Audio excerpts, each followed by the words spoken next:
Hello, it's me, Clayton. I just finished watching The Flash, directed by Andy Muschietti and starring Ezra Miller, Ben Affleck, Michael Keaton, and Sasha Calle.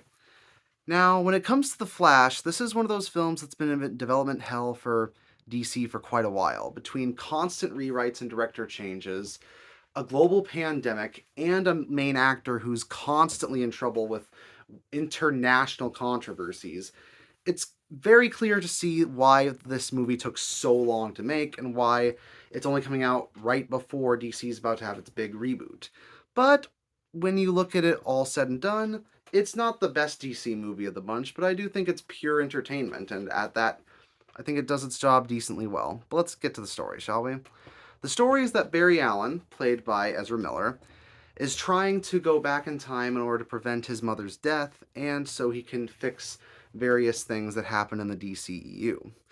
But when he goes back in time, he finds out that not only does he prevent his mother's death, he ends up creating a bad future where not only is Zod's attack on Metropolis still going down, but now Superman is a Supergirl, played played this time by Sasha Calle, or specifically, Supergirl is the one who has to stop the threat this time, Kara Zor-El. And Batman is now a recluse, played by Michael Keaton, the guy who played him in the Batman 1989 movie and Batman Returns. So Barry Allen has to work with Batman, Supergirl, and an alternate universe version of himself in order to stop Zod and to hopefully find out a valuable lesson about how there are certain things you just can't change when it comes to the timeline.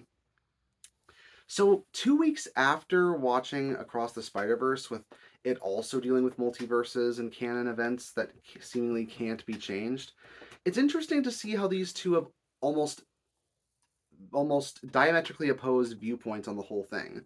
Spider Verse has the idea that canon events can be changed for the better, and this movie surprisingly has the perspective of you are going to go through hard times, but those hard times will make you stronger, so they shouldn't be changed. And that you should be able to grow up and essentially uh, let those bad things happen in order to get to some good times that happen later on. It's a darker message, but I also think it's one that probably resonates with some older people who realize that there are certain events that just can't be changed no matter how hard you try, and that's fine. You can find joy in things even if you can't ultimately change them. Even if the ending does sort of go against that a little bit, but not as much as you might think.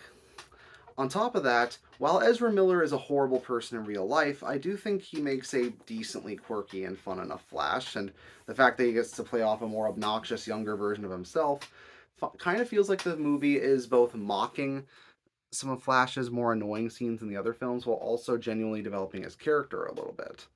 Also, if you're a fan of fan service in DC, you're gonna have plenty here. Not only just with Kara Zor-El and with Michael Keaton as Batman, but with tons of other references to other versions of the Superman mythos and the Batman mythos, some of which did actually happen in real life. Others were just canceled projects that only get to be shown here. Like a certain scene involving one Superman fighting a giant spider. Trust me, that was something that was planned at some point, and honestly, seeing it in this film was kind of mind blowing.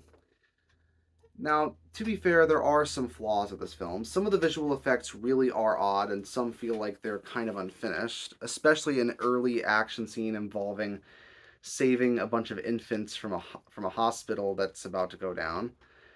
And some and the reveal of one of the major villains does feel like it's trying too hard to be a big twist when most people can see that's coming a mile away. But it's competently directed, it's got some fun action scenes, and all the heroes in universe are likable. And I think it does work well enough for when DC wants to create their new universe. They could just go into one of the stranded branching paths of the multiverse.